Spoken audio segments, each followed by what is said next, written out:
SUCI ഉഡായിപ്പ് ആശമാർ രാപ്പകൽ സമരം അവസാനിപ്പിച്ചു. ഞങ്ങൾ സമരം ചെയ്തതിന്റെ ഭാഗമായിട്ട് പലതും നേടിയെടുത്തു എന്നതിന്റെ തള്ളൽ ചില സ്പോൺസേഡ് മാപ്രകളിലൂടെ തള്ളി മറിച്ചിട്ട് സമരം അവസാനിപ്പിച്ച് പൊടിയും തട്ടി പോകുന്ന ദൃശ്യങ്ങൾ ഇന്ന് നിങ്ങൾ കണ്ടിരിക്കും. ഇനി ഇവർ പറഞ്ഞതിൽ വസ്തുതയുണ്ടോ ഇല്ലയോ എന്ന് നമ്മൾക്കൊന്ന് അറിയണ്ടേ. എന്താണ് മുഖ്യമന്ത്രി ആശമാരുടെ ഓണറേറിയത്തിൽ 1000 രൂപ വർദ്ധിപ്പിച്ചുകൊണ്ട് അദ്ദേഹത്തിന്റെ വാർത്താ സമ്മേളനത്തിൽ ഈ ഉഡായിപ്പ് മഹതികളെ കുറിച്ച് ഒരു വാചകം കൂടി നടത്തിയിരുന്നു. കാര്യം സ്വാഭാവികമായിട്ടും ആ പത്രസമ്മേളനത്തിൽ സൂസി ആശമാരുടെ സ്പോൺസേഡ് മാപ്രകൾ കൂടി ഉണ്ടല്ലോ. അതിന്റെ അടിസ്ഥാനത്തിലാണ് മുഖ്യമന്ത്രിയോട് ഈ സമരവുമായി ബന്ധപ്പെട്ടുള്ള ചോദ്യം വിദഗ്ധമായി ഉന്നയിക്കപ്പെട്ടത്. അതിന് കുറച്ച് പരുഷമായി മുഖ്യമന്ത്രി പറഞ്ഞ ഒരു മറുപടി ഉണ്ട്. കേരളത്തിലെ മാപ്രകൾ അന്തസ്സായി മുക്കിയൊരു മറുപടി കേട്ടെ.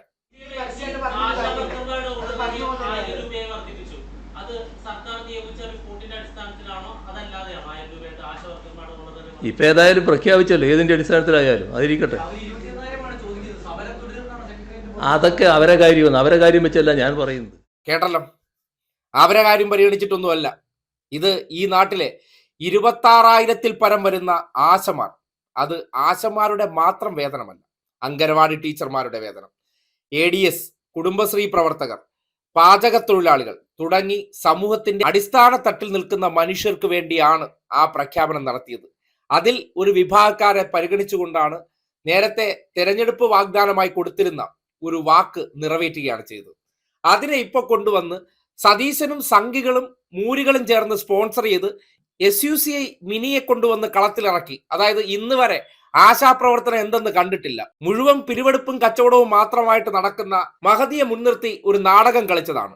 അതിന് ആദ്യഘട്ടത്തിൽ സർക്കാർ മാന്യമായിട്ട് അവരോട്, നിങ്ങൾ സ്കീം വർക്കേഴ്സ് ആണ്, നിങ്ങളുടെ ഓണറേറിയം വർദ്ധിപ്പിക്കേണ്ട ഉത്തരവാദിത്വം അത് കേന്ദ്ര സർക്കാരിനുള്ളതാണ്, രാജ്യത്ത് തന്നെ ഏറ്റവും വലിയ ഓണറേറിയം നൽകുന്ന സംസ്ഥാനമാണ് നമുക്കുള്ളത്, ഇവിടത്തെ ആശമാർക്ക് ഇൻസെന്റീവ് ഉൾപ്പെടെ മാസാമാസം 13,000-14,000 രൂപ വരെ ആനുകൂല്യമായി കൈപ്പറ്റുന്നുണ്ട്. അത് ഇന്ത്യയിൽ മറ്റൊരിടത്തുമില്ല.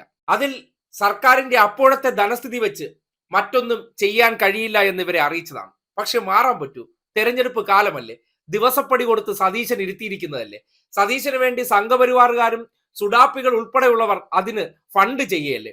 അപ്പോ സൂസി മിനിക്ക് ഷാജിർ ഖാനും ദിവസപ്പടി 2,000 രൂപ വെച്ച് കിട്ടിയാൽ ഇന്നിപ്പോ ക്ഷേമ പെൻഷൻ ഒരു മാസം സാധാരണക്കാരായ മനുഷ്യർക്ക് 2,000 രൂപ വെച്ച് കിട്ടും പോലെ ദിവസപ്പടി 2,000 കിട്ടിക്കൊണ്ടിരുന്ന കഴിക്കുവോ?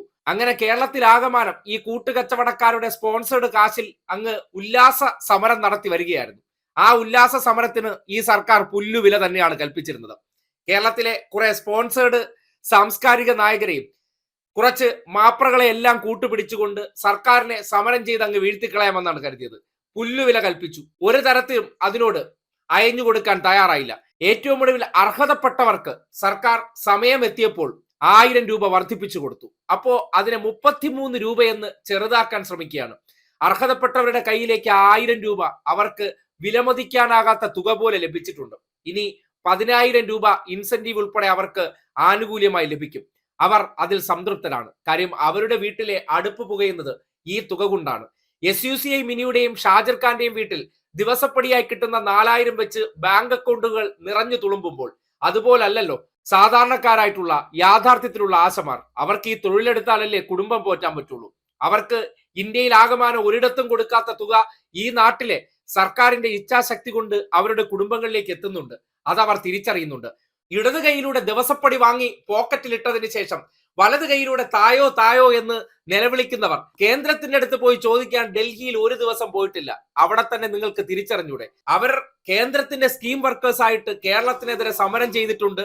അതിന് മനോരമയും മാതൃഭൂമിയും സതീശനും സംഘവും എല്ലാം വലിയ പിന്തുണയും കൊടുത്ത് പിന്നാലെ ആദ്യ ക്യാബിനറ്റ് പ്രഖ്യാപനമൊക്കെ നടത്തിയപ്പോ സതീശൻ 2026 മാർച്ചിൽ വനത്തിനുള്ളിലെ സ്വന്തം വീട്ടിലിരുന്ന് ആദ്യത്തെ ക്യാബിനറ്റിൽ ഒപ്പിട്ട് കൊടുക്കും. അതും മോഹിച്ചിരുന്നവരാണ് ഇപ്പോ പൊടിയും തട്ടി വീട്ടിൽ പോയിരിക്കുന്നത്. കാര്യം പ്രതിപക്ഷ പിന്തുണയല്ലാതെ സ്വന്തം വിഭാഗത്തിൽപ്പെട്ടവരുടെ പിന്തുണ അധികം കിട്ടുന്നില്ലല്ലോ. അങ്ങനെയാണ് നിൽക്കക്കള്ളിയില്ലാതെ ഉഡായിപ്പുകൾ കളം വിട്ടത്. അതിന് മുഖ്യമന്ത്രിയുടെ പേര് പറഞ്ഞ് ഞങ്ങൾ മുന്നോട്ട് വെച്ച എല്ലാം അംഗീകരിച്ചു എന്ന് പറയുമ്പോൾ അതിന് വളരെ കൃത്യമായിട്ടുള്ള മറുപടിയാണ് നിങ്ങൾ ഈ കേട്ടത്.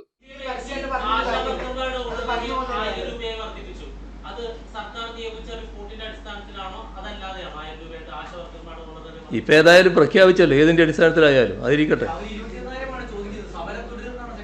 അതൊക്കെ അവരെ കാര്യം വെച്ചല്ല ഞാൻ പറയുന്നത്.